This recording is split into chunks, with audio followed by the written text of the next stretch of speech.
Hey there, Tburrier from Tburrier.com. Today we're going to talk a little bit about how to keep your energy buckets full. So first of all, what does that mean?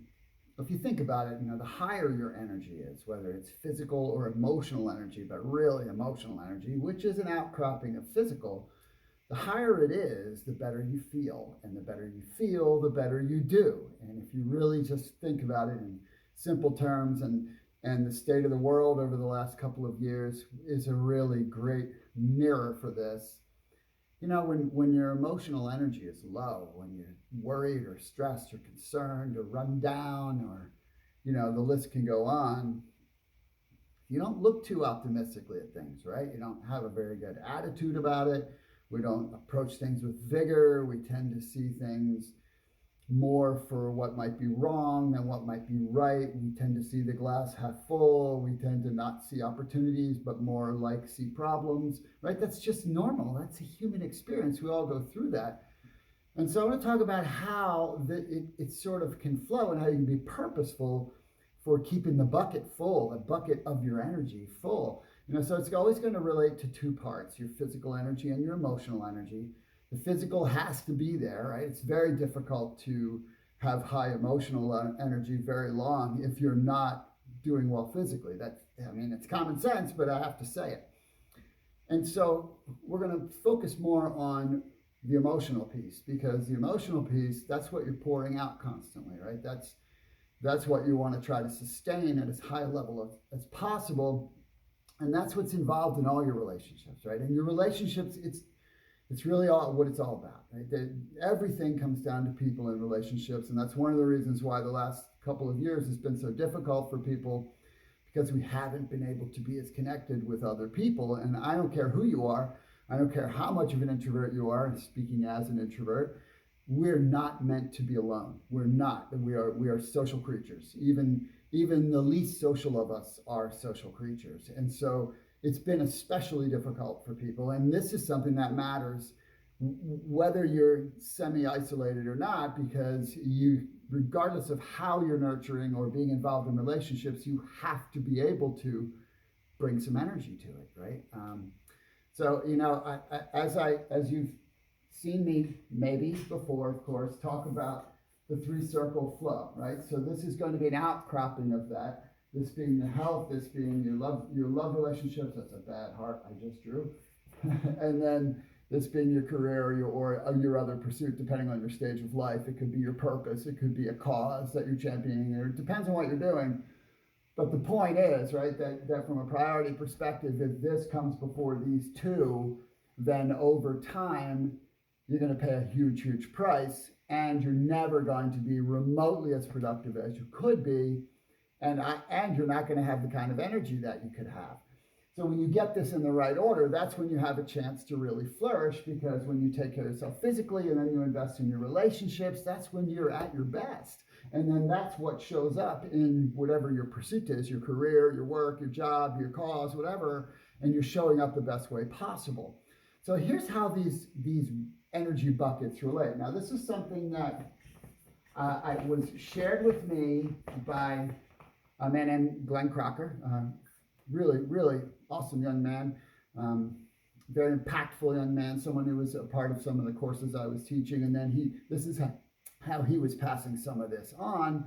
And also Brian Wagner is another really, really cool guy who's very successful, who also embraces the three circles philosophy, who has also used buckets in a way he related it. And so creative credit to those gentlemen for sharing this with me.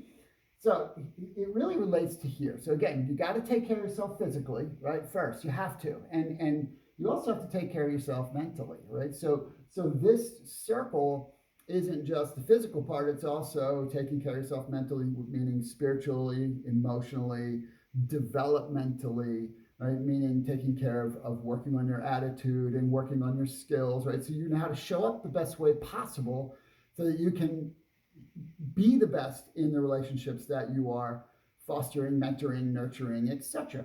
But here's what we're really talking about. These four boxes represent how I break it down into the four primary areas of relationship that we're all involved in. So we have the love relationship, as you see for that circle. And then we have our friendships, and we have our community relationships, and we have our business relationships. And given the way that, at least for a significant portion of our life, we live, a significant amount of our time is spent over here in the business relationship circle.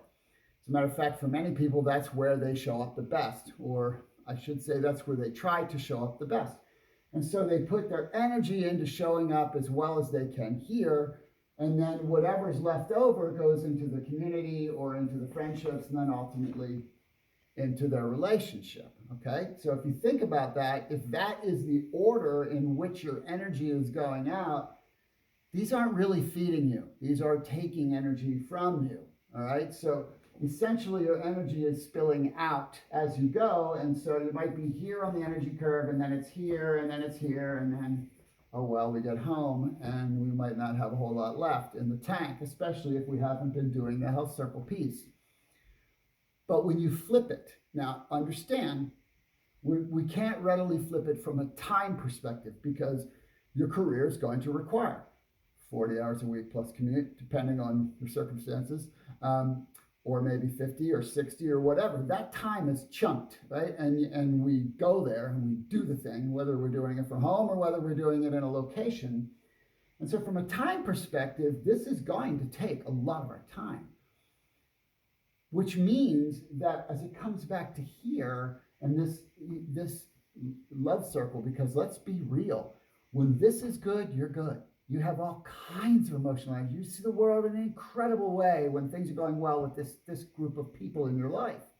And when it's not, man, you are showing up so bad everywhere, nobody wants to be near you. That's just the truth, right? Unless you're super self-aware and somehow you're able to engage in a way that it's not noticeable. But that's very unlikely, because it's just very difficult to be fully present when you're having breakdowns in those kinds of relationships. So the point is, from a priorital perspective, we have to shift the way we see it, right? This has to be the first order of business. And so this has to be the flow.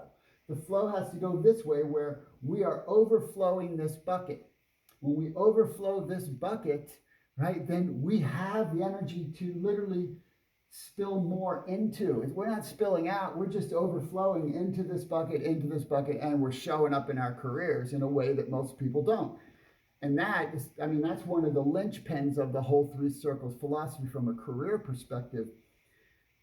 I mean, philosophy is not even the word, platform, because it works. The people that do this show up in a way that causes them to do more business, grow faster in their business, have a higher trajectory in their career, be more effective in leading teams, be more effective as a leader, be more effective in what they do, and they're magnetic with people. It's common sense, but it's not common practice, because it's not modeled and it's not taught.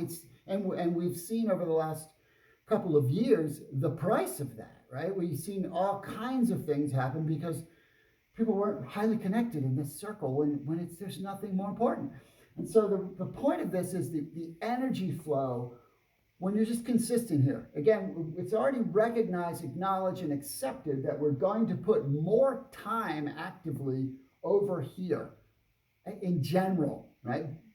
But that doesn't mean anything relative to attention. If we're consistent in our attention here, then this flow can happen. And when this flow happens, your energy buckets stay full all the time.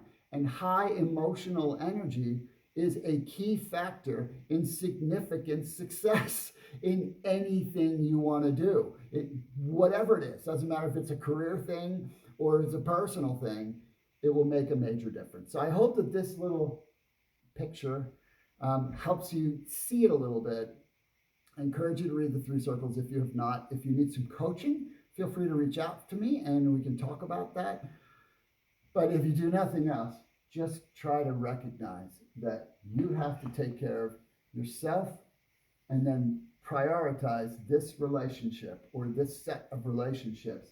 And then your buckets of energy will always spill over into the next, not spill out and not grow holes. All right? Hope that that's helpful for you.